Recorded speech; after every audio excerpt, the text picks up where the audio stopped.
আমরা চাই এবং প্রত্যাশা করি যে পঞ্চগড় 1 আসন সহ বাংলাদেশের প্রত্যেকটি আসনে একটি স্বচ্ছ, সুষ্ঠু, নিরপেক্ষ নির্বাচন হোক, যেখানে কেউ পেশি শক্তির প্রভাব কিংবা কালো টাকার প্রভাব কিংবা দলীয় প্রভাব খাটানোর চেষ্টা করবে না, যেখানে কেউ প্রশাসনকে প্রভাবিত করার চেষ্টা করবে না, ভোটারদেরকে প্রভাবিত করার চেষ্টা করবে না।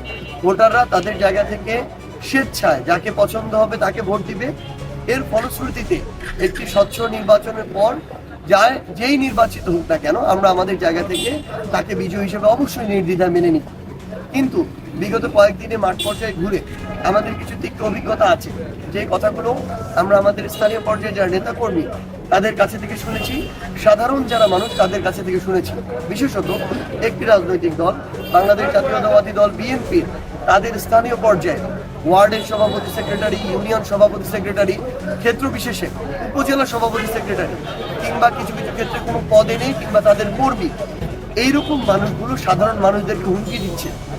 তারা তাদের জায়গা থেকে বলছে যে যদি ভোট না দেয় নির্বাচনের পরে দেখে নিবে।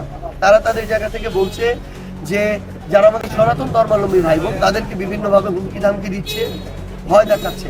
আমরা আমাদের জায়গা থেকে স্পষ্ট করে একটা কথা বলি, ভয়ের রাজনীতি বাংলাদেশে আর চলবে না। যারা এই ধরনের দমন পীড়নের রাজনীতি করতে চাইবে তাদের পতন কেমন হতে পারে তার নজির 1 বছর 4 মাস আগে বাংলাদেশে স্থাপন হয়েছে। আমরা স্পষ্ট করে আমাদের জায়গা থেকে আহ্বান করতে চাই যে সেটা বিএনপি হোক, সেটা এনসিপি হোক, 10 দলীয় ঐক্যজোট হোক কিংবা অন্যান্য যারা আছেন, আমরা আমাদের জায়গা থেকে ভোটারদের কাছে ভোট চাইতে পারি, আমরা কারণ তুলে ধরতে পারি, কিন্তু দিতে হবে, না দিলে এটা হবে, না দিলে দেখে নিবে, এই ধরনের কথা আমরা কোনোভাবে প্রত্যাশা করি না।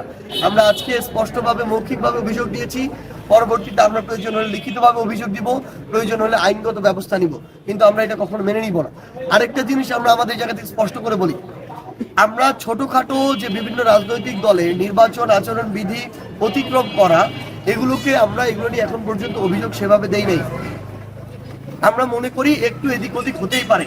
যেমন ভাবে আপনারা দেখবেন বিএনপি বেগম খালেদা জিয়ার শোক বার্তার নামে যে লিফলেটটি ঘরে ঘরে নিয়ে গিয়েছে, এটা আলটিমেটলি কি? এটা হচ্ছে ওই ঘরে ঘরে লিফলেট নিয়ে গিয়ে সিম্প্যাথি নেওয়া ভোটের জন্য, এবং এটা হচ্ছে ভোট চাওয়ার আরেকটা উপায় বা হচ্ছে সিস্টেম বা প্রক্রিয়া। আমরা এটা নিয়ে কোনো অভিযোগ করিনি। গতকালকে তারেক রহমান আমরা নিজে দেখেছি একটা দলীয় প্রধান হিসেবে তিনি একটা কার্ড দেখাচ্ছেন করাইল বস্তির ওই প্রোগ্রামে, দেখিয়ে বলছেন এটা দিয়ে এই হবে এই হবে, যেটা নির্বাচন আচরণ বিধির সুস্পষ্ট লঙ্ঘন। তিনি কাউকে প্রলুব্ধ করে এভাবে ভোট চাইতে পারেন না। একজন দলীয় প্রধান যদি তার জায়গা থেকে এভাবে একটা কার্ড দেখিয়ে মানুষকে, যেটার কোনো অস্তিত্ব নাই এখন, তারা সরকার গঠন করতে পারবে কিনা এটারও কোনো নিশ্চয়তা নাই, সেখানে তিনি এভাবে মানুষকে প্রলুব্ধ করে ভোট চাইতে পারেন না। তারা এরকম আচরণ বিধিগুলো লঙ্ঘন করার পরও আমরা এখন পর্যন্ত অফিসিয়ালি কোনো অভিযোগ জানাইনি। আমরা আমাদের জায়গা থেকে সুষ্ঠু প্রক্রিয়া আমাদের এই কাজগুলো করে যাচ্ছি। কিন্তু আমরা একটা কথা বলি, আমরা কোনো ধরনের কোনো ভোটারকে, আমাদের কর্মীদেরকে, আমাদের সমর্থকদেরকে, আমাদের দলীয় নেতা কর্মীদেরকে, আমাদের 10 দলের যে কাউকে যদি ভয় দেখানোর চেষ্টা করা হয়, হয় প্রশাসনের ব্যবস্থা নিতে হবে, না হলে আমরা মাঠ পর্যায়ে প্রতিরোধ গড়ে তুলব। একদম স্পষ্ট করে বলি, কাউকে এই সুযোগ দেওয়া হবে না। এই বাংলাদেশ 24-এর আগের বাংলাদেশটা, যে একটা রাজনৈতিক দল দমন পীড়ন করবে আর বাকিরা এটা নাটক দেখবে, নাটক দেখার সময় বাংলাদেশে আর নাই। একদম স্পষ্ট করে আমরা বলে দিতেছি, কাউকে এই সুযোগ দেওয়া হবে না। আমরা প্রশাসনের কাছে আহ্বান জানাই, অন্যান্য রাজনৈতিক দলগুলোকে বলে দিচ্ছি, আমরা চাই স্বচ্ছ সুষ্ঠু নির্বাচন হবে, আমরা সহযোগিতা করব।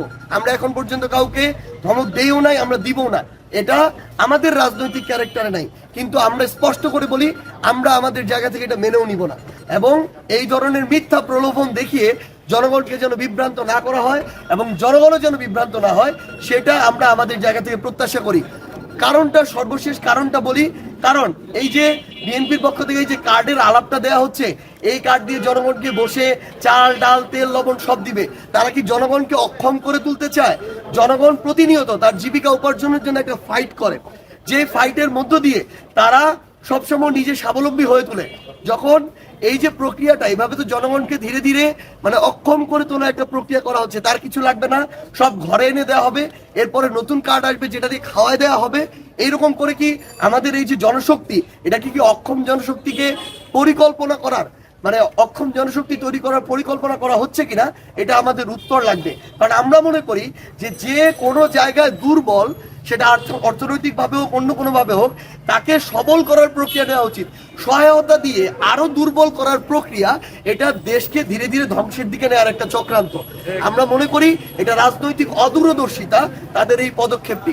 তো আমরা আমাদের জায়গা থেকে ওভারঅল এইটুকুই বলতে চাই, পুরো বাংলাদেশে আমরা একটা স্বচ্ছ সুষ্ঠু নির্বাচন চাই। এটার জন্য আমাদের সর্বাত্মক সহযোগিতা থাকবে। আমরা প্রশাসন এবং অন্যান্য রাজনৈতিক দলেরও সর্বাত্মক সহযোগিতা চাই।